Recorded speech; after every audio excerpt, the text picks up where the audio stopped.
Hello साथियों, नमस्कार। आज हम धोबी जाति के इतिहास और संस्कृति पे बात करने वाले हैं और हम चाहते हैं कि आप वीडियो अंत तक देखें ताकि पूरी तरीके से इस समाज के इतिहास और संस्कृति को समझ सकें।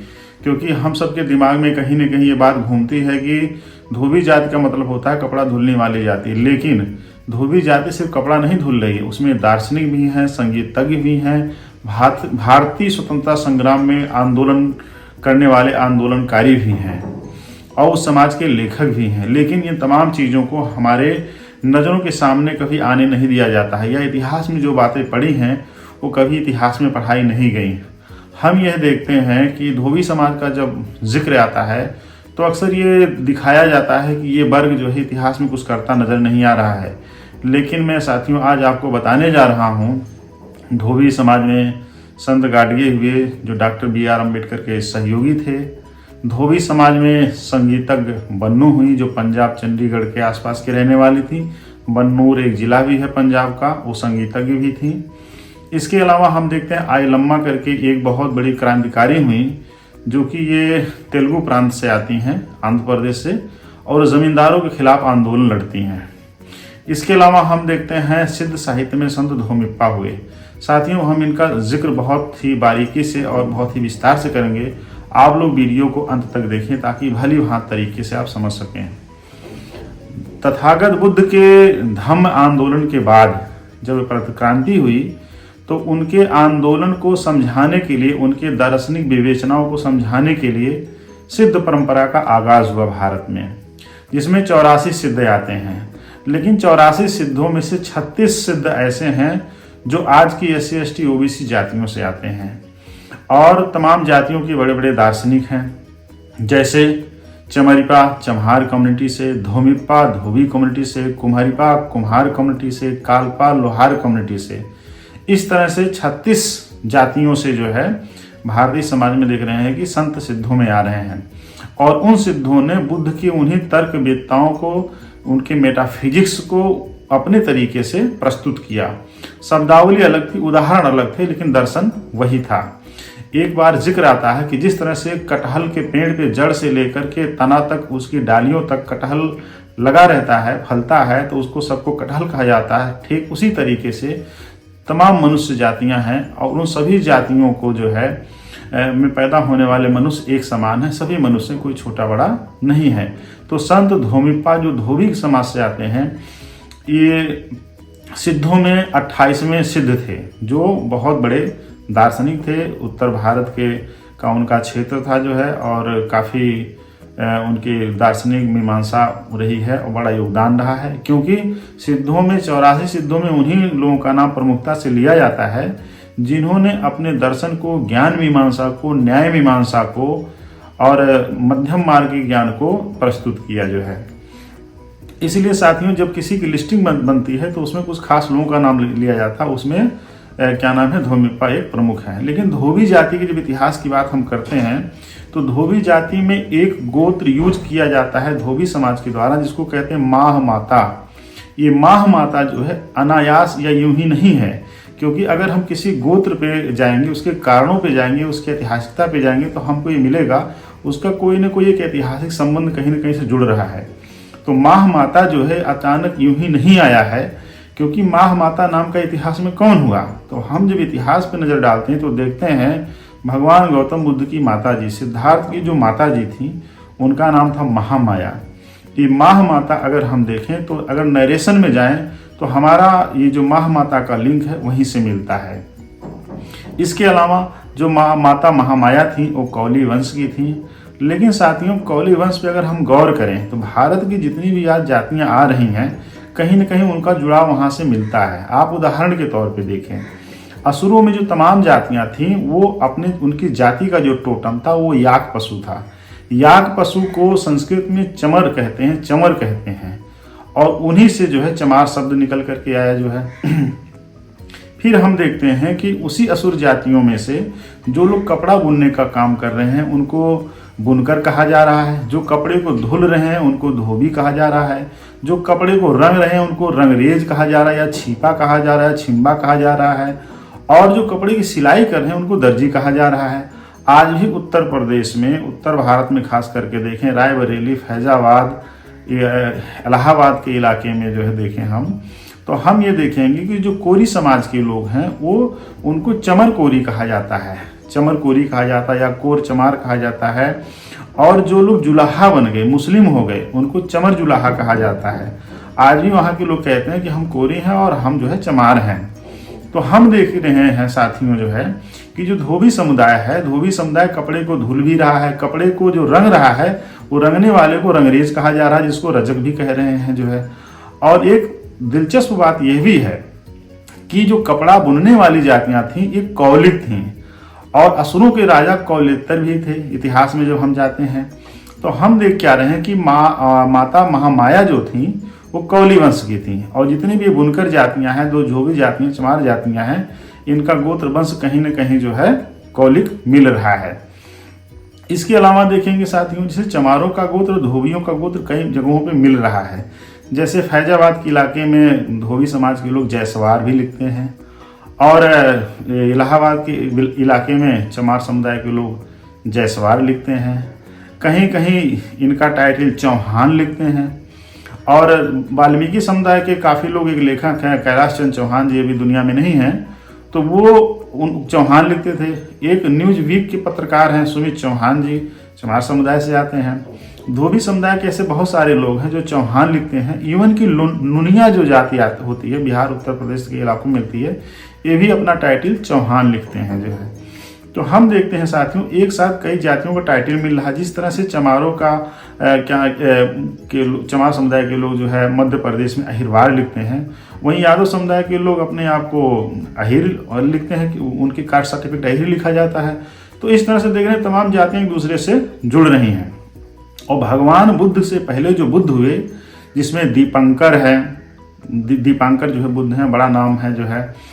इसके अलावा और भी हैं जो जिनके नाम के लास्ट में कर शब्द आता है। और हम देखते हैं कि संत गाडगे बाबा जो थे, उनका जो गोत्र था जाड़ोरकर था, तो जो कर शब्द लास्ट में आ रहा है। इसके अलावा देखते हैं कि धोबी समुदाय में जो रजक लिखते हैं, और इतिहास में जब हम जाएंगे, सम्राट अशोक का जो तीसरा शिलालेख है उसमें रज्जुक का जिक्र आता है। रज्जुक का मतलब होता है राजस्व अधिकारी या जिला अधिकारी। तो उस समय पे जो राजस्व टैक्स वसूलते थे और जो जिले का कार्यभार देखते थे, जिला अधिकारी थे एक तरीके से उनके समय में, उनको रज्जुक कहा जाता था। तो ये जो रज्जुक शब्द है, ये रज्जुक शब्द यूं ही नहीं आया है, इसका ऐतिहासिक कोई ना कोई संबंध है, रजक का कोई ना कोई एक संबंध है। क्योंकि सिर्फ कपड़ा धुलने वाले, बुनने वाले, बुनाई का काम ही धोबी समाज नहीं कर रहा है। धोमिप्पा जहाँ संत हो रहे हैं, संत गाडगे जहाँ संत हो रहे हैं, जहाँ आइलम्मा क्रांतिकारी हुए हैं, जहाँ बन्नो संगीतज्ञ हैं, तो वहीं पे हम देख रहे हैं कि जो रजक है वो सम्राट अशोक के समय में एक तरीके से जो है जिला अधिकार का भी कार्यभार संभाल रहा है। क्योंकि भारत में जो जातियां हैं वो पेशे के आधार पे बटे हुए लोग हैं, उनको जातियां भी नहीं कह सकते हम जो है, वो पेशेवर समुदाय है जो तमाम विभिन्न पेशों में लिप्त है, अपना काम कर रहा है। क्योंकि भारत में जो जातियां हैं, विदेशों में वही काम करने वाले को उन जाति को तरीके से नहीं देखा जाता है। जैसे भारत में सोने का काम करने वाले को सोनार कहा जाता है, चमड़े काम करने वालों को चमार कहा जाता है, कपड़ा धुलने वालों को धोबी कहा जाता है। लेकिन विदेश में यही जाति, यही लोग या जो लोग उस काम को करते हैं, वहाँ सोना पे काम करने वालों को सोनार नहीं कहा जाता है, चमड़े काम करने वालों को चमार नहीं कहा जाता है, कपड़ा धुलने वालों को धोबी नहीं कहा जाता है। वहाँ पे जाति नहीं है। वहाँ अंग्रेजी में या उनके जो शब्दावली में जो भी कह सकते हो, लेकिन वहाँ पे जाति नहीं है। भारत में जाति बना दी गई। जाति बनाने के पीछे कहानी ये थी कि इन जातियों को इतना बदनाम कर दो ताकि ये लोग अपना पेशा छोड़ दें, और जो लोग बदनाम किए वही आपके पेशा को हड़प लिए।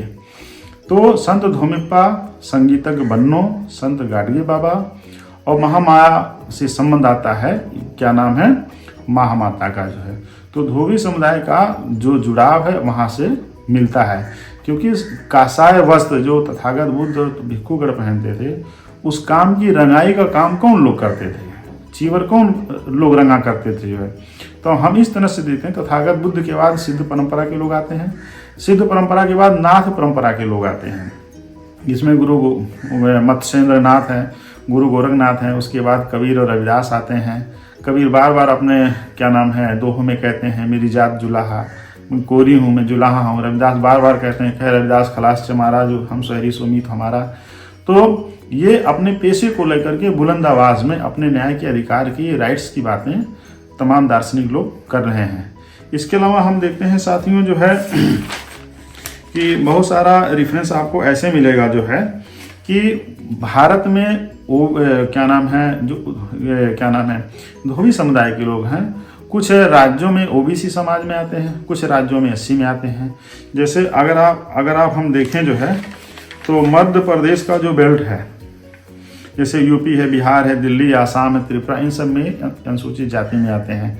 लेकिन जैसे आपका क्या नाम है महाराष्ट्र हुआ, महाराष्ट्र के अलावा गुजरात हुआ, कर्नाटक हुआ, पंजाब हुआ, राजस्थान हुआ, चंडीगढ़ में यहाँ पे ओबीसी समाज में आते हैं। क्योंकि गांधी एंड कंपनी में जो रिजर्वेशन की बात चल रही थी तो धोबी समाज को भड़काने का काम किया कि आप जो है चमारों और महारों की तरह अगर आरक्षण लेंगे तो उन्हीं की तरह कहलाएंगे, इसलिए आप आरक्षण मत लीजिए और अपने आप को बाइकआउट कीजिए। तो ये जातियाँ आरक्षण नहीं ली, इसलिए अनुसूचित जाति में रहने से वंचित रह गई। लेकिन 1992 में मंडल कमीशन ये जब लड़ाई चली गई तो तमाम ओबीसी जातियों के साथ जो है धोबी समुदाय को तमाम प्रांतों में जो अनुसूचित जाति में रिजर्वेशन लेने से वंचित रह गई थी उनको ओबीसी कैटेगरी में डाला गया। और मानवर कांशीराम 1500 रैली मंडल कमीशन को लागू करवाने के लिए किए और ये भी कहा कि मंडल कमीशन लागू करो वरना कुर्सी खाली करो। इसके अलावा हम साथियों देखते हैं कि धोबी समुदाय के लोग माथुर टाइटल भी इस्तेमाल कर रहे हैं, श्रीवास्तव इस्तेमाल कर रहे हैं, गौड़ इस्तेमाल कर रहे हैं, अगराई, अख्तारा, मलाक, भट्टी, कंबुओ, खोखर, कोन, महामाता, रिखारी, लाइली, लिपास, खुखरान, खम्बतरी, कोहली, भसीन, राज खोखर, ये सब आनंद, इस तरह के टाइटल इस्तेमाल कर रहे हैं। तो साथियों हम देखते क्या हैं कि इतिहास में जब जाएंगे तो बहुत सारी जातियों का टाइटल या गोत्र ऐसा है कि दूसरी जाति से पूरी तरीके से मिल रहा है। जैसे श्रावस्ती से श्रीवास्तव शब्द निकला, तो श्रीवास्तव शब्द जो है आज कायस्थ समुदाय के लोग इस्तेमाल करते हैं, तो वहीं धोबी समुदाय के लोग भी इस्तेमाल कर रहे हैं। इसके अलावा हम देखते हैं कि क्षेत्र के नाम पे, जैसे श्रावस्ती क्षेत्र है, उस जगह है, उसके नाम पे लोगों ने अपने नाम के आगे श्रावस्ती या श्रीवास्तव लिखना शुरू किया। उसी तरीके से धोबी समाज में कन्नौजिया लोग लिखते हैं, जिनकी एक बड़ी संख्या है इस टाइटल पे लिखने वालों की। तो कन्नौज बेल्ट के जो लोग थे या उनकी वास्तविक या उनका जो लगाव जुड़ाव रहा है, वहाँ से वो लोग अपने आप को जो है जोड़ते हैं। लेकिन हम ये देखते हैं कि कन्नौज के राजा हर्षवर्धन थे और हर्षवर्धन बौद्ध राजा थे। और जो कुंभ का आज मेला लगता है इलाहाबाद में, प्रयागराज में, वो कुंभ का मेला लगवाते थे, क्योंकि फाहियान ने भी उनके अपनी किताब में जो है जिक्र किया है उनका जो है। तो वहाँ से लोग जुड़ते हैं। बिहार और अन्य प्रांतों में बैठा भी टाइटल इस्तेमाल की जाती है धोबी समुदाय के द्वारा। तो ये बैठा शब्द अचानक कहाँ से आया? जो आदमी खड़ा है उसका टाइटल बैठा है, ये कैसे हो सकता है? क्या ये लोग बैठे ही रहते थे इसलिए बैठा शब्द का इस्तेमाल हुआ, या इसके पीछे कहानी कुछ और है? तो बैठा शब्द जब हम देखते हैं तो तथागत बुद्ध अपनी बौद्ध भिक्षुओं के साथ अक्सर वो बैठ करके देशना करते थे। भगवान बुद्ध खड़े होकर देशनाएं कम करते थे, बैठ करके ज़्यादा देशना करते थे। इसके अलावा हम देखते हैं जो मखली गोसाल थे, अजीत केश काम्बली थे, अग्निहोत्री थे, भगवान बुद्ध के समय 62 स्कूल ऑफ थॉट्स थे, तमाम विद्वानों का संघ समूह वैचारिकी थी। तो उसमें भी लोग बैठ करके शास्त्रार्थ डिबेट करते थे, डिस्कशन करते थे। इसके अलावा जैनी लोग जो है बड़ी संख्या में बैठ करके डिबेट डिस्कशन करते थे। तो हम ये देखते क्या हैं कि क्या इस बात की ज़्यादा संभावना है कि धोबी समाज के लोग जो बैठा शब्द का इस्तेमाल करते हैं उनका ज़्यादा क्लोज रिलेशन है उनके क्या नाम है बौद्धों जैनों के प्रति जो है। तो क्या पता वहाँ से आया हो, क्योंकि जहाँ इस टाइटल के लोग इस्तेमाल कर रहे हैं वहीं पे देख रहे हैं बुद्धिज्म का उद्भव और विकास वहीं से हो रहा है, जैनिज्म का उद्भव विकास वहीं से हो रहा है। अजीत केश काम्बली, मखली गोसाल उसी बेल्ट से आ रहे हैं। आपका यही बंगाल, बिहार, उड़ीसा, उत्तर प्रदेश का यही इलाका है बुद्धिज्म का सबसे गढ़ माना जाता है, जैनिज्म का गढ़ भी माना जाता है और मखली गोसाल का भी गढ़ माना जाता है। तो इस साथियों इस पे हम और भी विस्तार से चर्चा करेंगे। धोबी समाज को लेकर के उनके क्रांतिकारियों के नाम, कितने इतिहास में शहीद हुए, कितने स्वतंत्रता संग्राम में अपना योगदान किया, हम नेक्स्ट वीडियो में इस पर भली भांत चर्चा करेंगे। तब तक के लिए साथियों, thank you very much video देखने के लिए, और शेयर कीजिए, को लाइक कीजिए, ताकि इस तरह के इतिहास से जुड़ी हुई तमाम जानकारी हम आपके लोगों तक लाते रहें। थैंक यू साथियों।